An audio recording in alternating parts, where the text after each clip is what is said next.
Hi, I'm Bill Cherry, and I'm a financial advisor here in Dallas, and done this a really long time. This is going to be a brief little thing that I learned today. I started wondering how in the world the banks calculate the interest rate that they charge you on your credit cards. It turns out that it is quite a problem to be able to explain it.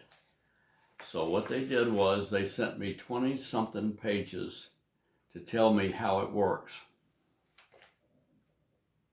and to make all the excuses and disclosures that they need to make for the way they do it. The reason that I'm telling you this today is because there are some tricks that are used. One of them is, and you probably have gotten these as well, your favorite credit card company will send you an email congratulating you on because your behavior has been so good that they're raising the amount of money that's the maximum that you can use on your credit card. There has to be something more to that than that's just what they did. Primarily because, as you probably know, if you borrow on all of your credit cards more than 50% of what is allowed, you're not in very good hands with your credit, which makes no sense at all. I mean, it just doesn't. But nevertheless, that's the way they do it. If they want to do it that way, it's fine with me. So what you have to do is you have to be careful that you don't ever get to that 50% mark if you're planning on using your credit to buy a house or a car or whatever else, because then you're going to get socked with some higher interest rates than you should be. Never mind that you have never missed a payment. So here's what the deal is. They raise your credit limit so that they can claim that they have increased their risk with you. Well, we were only in the bed with Bill for $5,000 and he seemed to have done all right for that, so now we've assumed it to $12,000. Well, the choices were they could either lower your rate because you had been good at the $5,000 mark, but if they raise your rate, your amount that you can borrow, that you can use, they can increase your risk.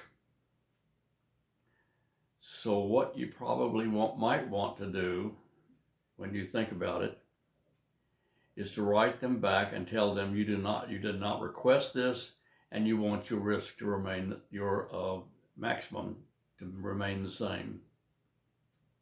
Trick them. Show them who's boss.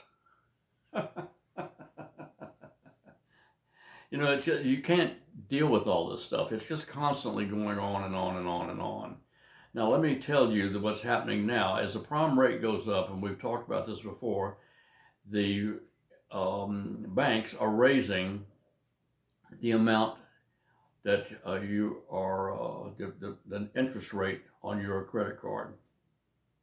Never mind that you paid your bills on time. Never mind that they're making 300 times or whatever it is, the amount of money that it costs them to borrow that money from the Fed. So the best idea is to start unloading those darn credit cards. Pay the things down, pay them down as far as you can. You can always borrow back if you need it, right? So why would you be paying interest on money that you already have that you could have paid them off?